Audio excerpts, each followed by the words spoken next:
faithful, then sing along with us. Everybody say faithful. Faithful. Faithful. Faithful is our God. Come on, all over the world. Faithful. Say faithful. Faithful is our God. Come on, say faithful. Faithful. Faithful. Faithful is our God. Yes, he is. Come on, say faithful. Faithful. Faithful is our God. I'm reaping the harvest.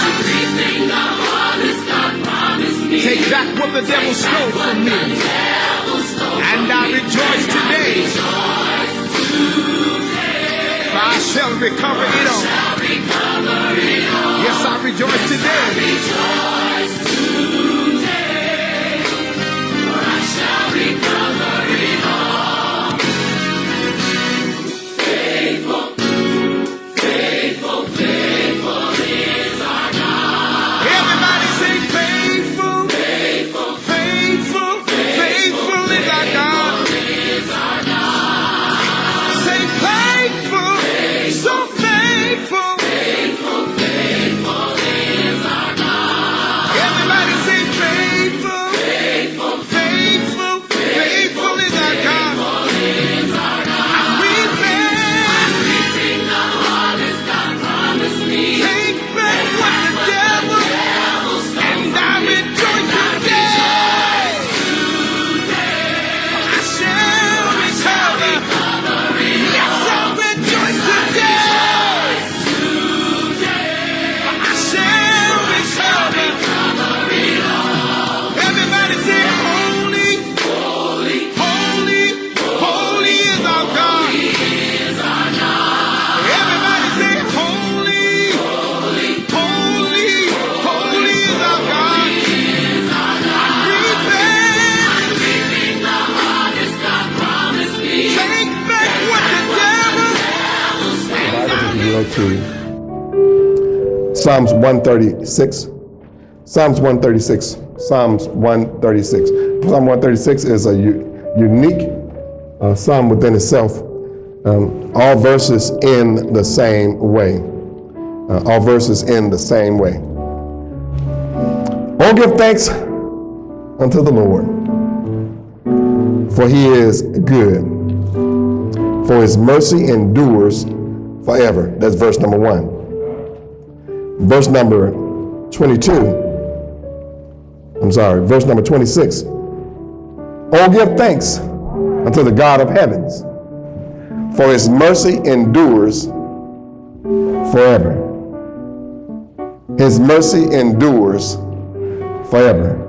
Oh, give thanks unto God, for his mercy endures forever.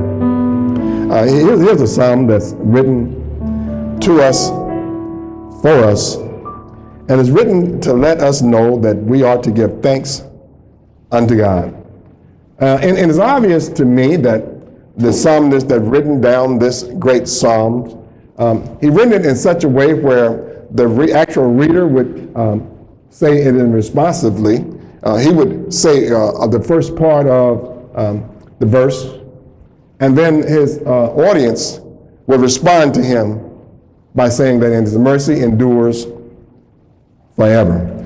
This was a group of individuals, the Israelites, and these particular people had been in captivity for over 430 years. Over 430 years they had been oppressed. Over 430 years they had been put in a position where they were slaves to the Egyptians. They were in a position whereby their regular routine when they were in Canaan had changed to the routine of the Egyptians. They had been in Egypt so long to everyone that went over into Egypt when Joseph was there in second in command in Egypt had died. And said that after Joseph died and the Pharaoh that knew all about the Israelites died, there rose up a Pharaoh that didn't remember or know or recognize Joseph. After a while in our lives, And it come to a place where we get to the place where we become complacent, and if we're not careful, we don't recognize who God is. We don't recognize his will in our lives. Today being a day that's set aside for Harvest Day here at Mount Moriah Missionary Baptist Church, and for those who looking at us on air, you see us dressed a little different. Well, this is also our jean and jersey dress down day. But it is a day in which we come in and we celebrate all the things and the blessing that God has blessed us with throughout the whole entire year. We recognize that it was God's goodness that brought us from yesterday until today. We realize that it was God's goodness that spared our lives when so many thousands of people lost theirs. We realize that it was God's goodness that kept our children, our families safe. We realize that it was God's goodness that allowed us to see one more day. These particular individuals that were celebrating in the days of the Israelites after coming out of captivity were celebrating in a way in such they remembered all the things that had happened in their lives that caused them to have so much agony, so much pain and setback. And so therefore, when they began to give thanks unto the Lord of Lords for his good, for he is good, and his goodness endures forever. And they were saying that because they had experienced how good God is. I want you to understand that they recognized that that God was good to them in spite of who they were. I want to understand that they weren't like some of us today that have become complacent and begin to not recognize how good God is. They weren't like some of us who sit in churches and sit in our homes and don't recognize how good God is. In fact, if we're not careful, we'll go blind to what God has already assigned us to do, and that is to worship him in spirit and in truth. If we're not careful, we'll allow, watch me now, we will allow sinners to become comfortable inside of our churches. If we're not careful, we will allow sin to become rampant all through the nation, and we as Christians sit on the sidelines and do nothing at all about it.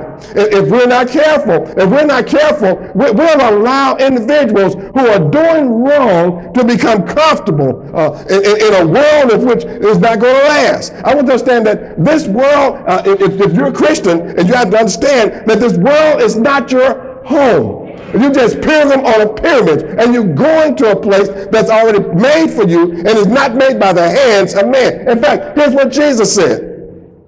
He said, "Let not your hearts be troubled. If you believe in God, believe also in me. For in my Father's house there are many mansions. If when I saw, I would have told you." What they're telling me is that this place in which I dwell now is not my final destination. So therefore, my job on this side is to tell as many people as I can about a risen Savior who will save anybody.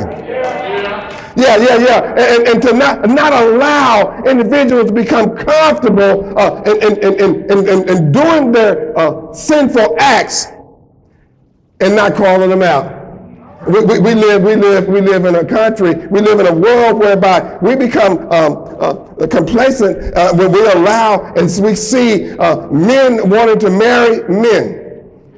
We live in a country, we live in a world where it allows women to want to marry women. But we know a God, when God get ready for people to get married, he made one male and the other female. And so therefore, when we sit back on the sidelines and tell the world that it's not our business, I don't want to get involved, we allow sin to become more rampant. And so therefore, I was telling an individual the other day that the world in which my parents left me, the world that I'm leaving my children and my grandchildren are so much different from the world that my parents left me. Woo! It used to be a time when those individuals that were doing sin were those who they would say hid in the closet. Now we live in a time when those who are doing righteous hides in the closet. Yeah. I want you to understand that, because from fear of losing friendship, from fear of not being popular, from fear of people not liking me. Yeah, we live in a time whereby we don't recognize God's ordinances.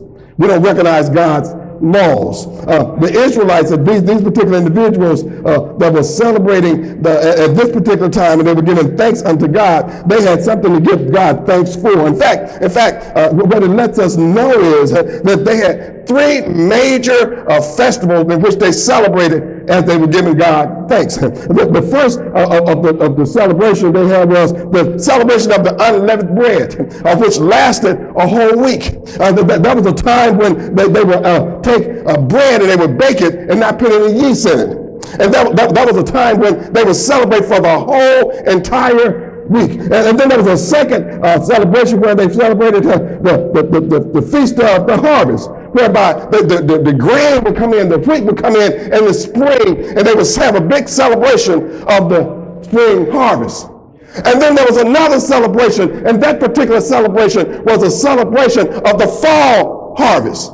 And the fall harvest was one that they celebrated, and they celebrated because they began to celebrate it in a way whereby they celebrated it as being a celebration of where God had given them a dwelling place, a celebration of shelter.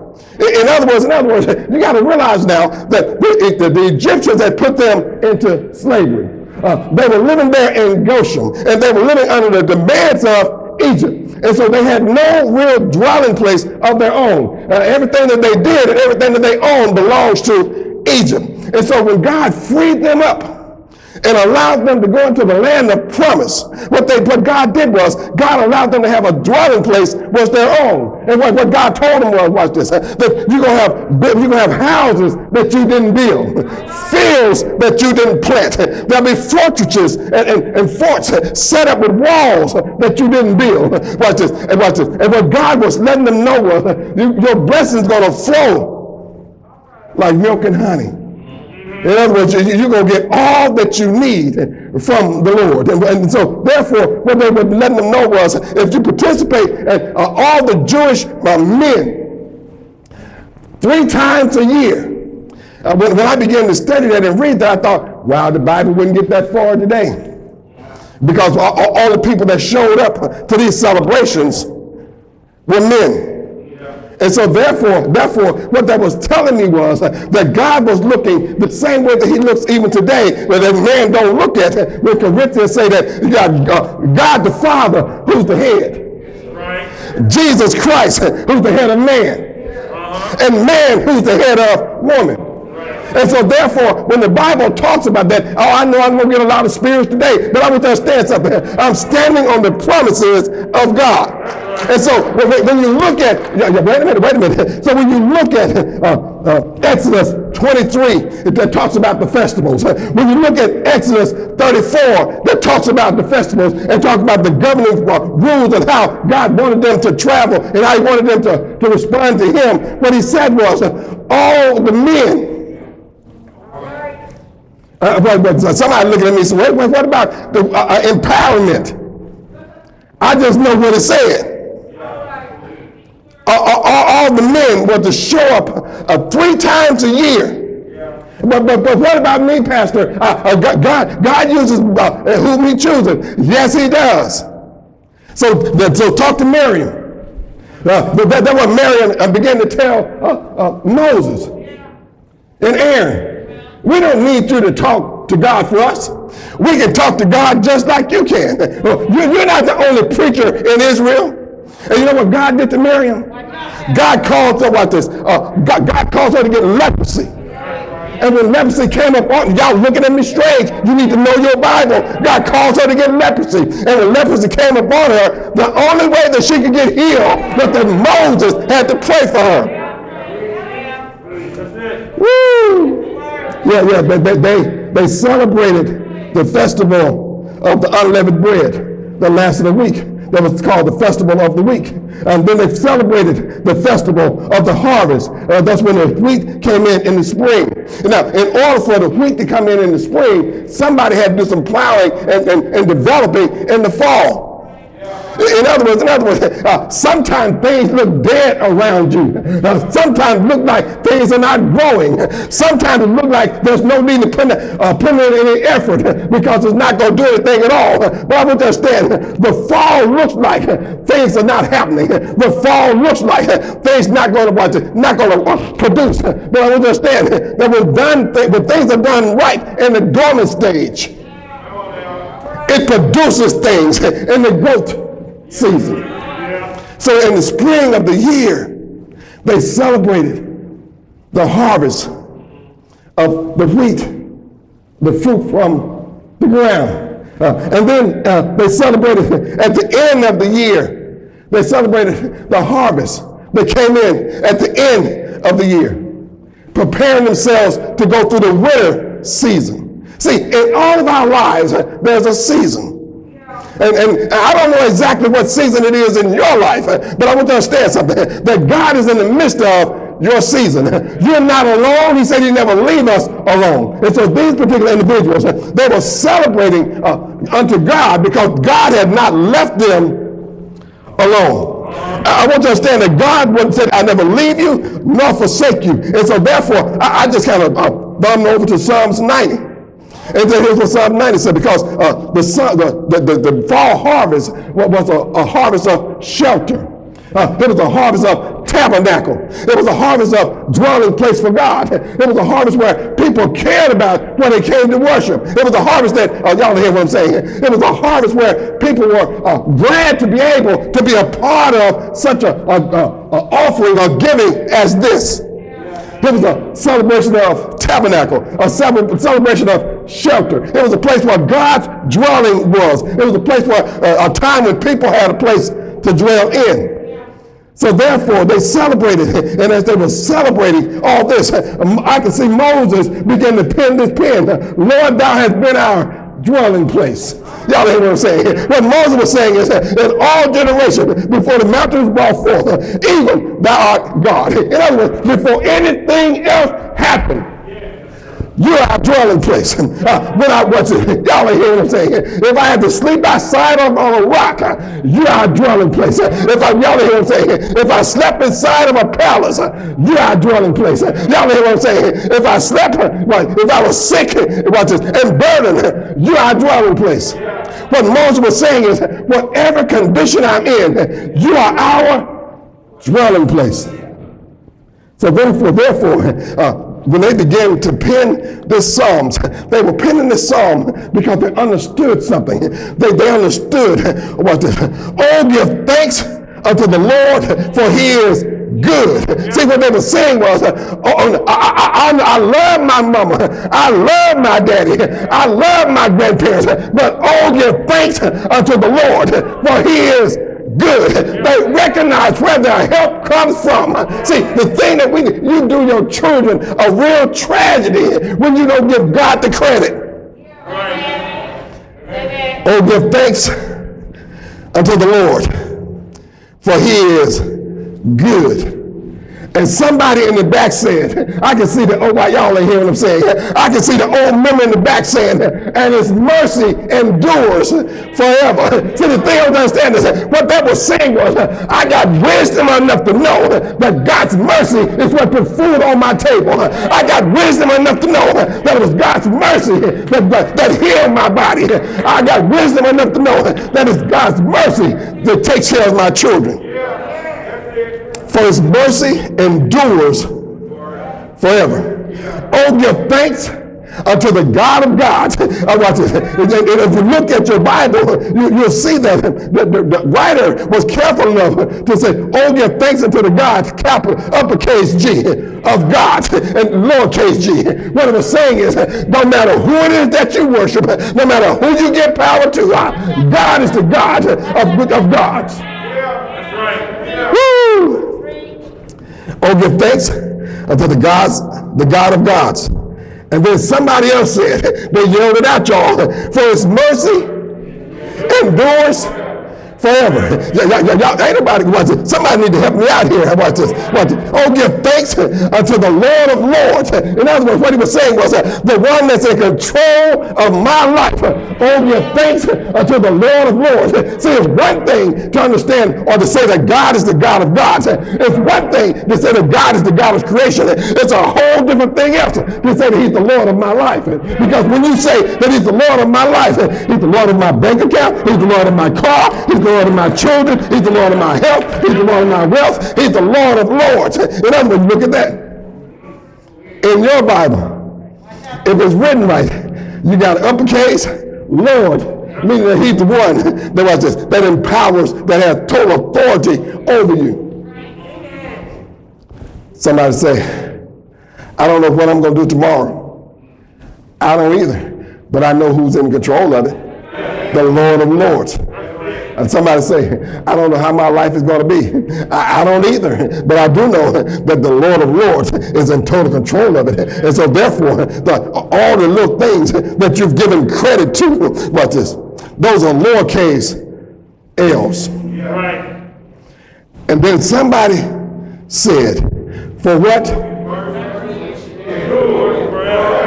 To him who alone does great wonders. In other words, when I was trying to figure it out, God had already worked it out. To him alone that does great wonders. When the doctor gave me a bad report and God turned around and began to hear what I'm saying and healed my body. And watch this.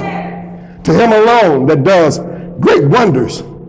To him alone that worked my situation out. To him alone when they said that I shouldn't be here, watch this, and I'm still here. To him alone that said that, watch this, that if you lose your job, you'll be shut down and you won't be able to survive. To him alone when they began to say things like that Corona was coming in and it was going to wipe out everybody that got the disease. And to him alone, and you thought that it would. But to him alone, y'all ain't hear what I'm saying, that doeth great wonders. And then somebody said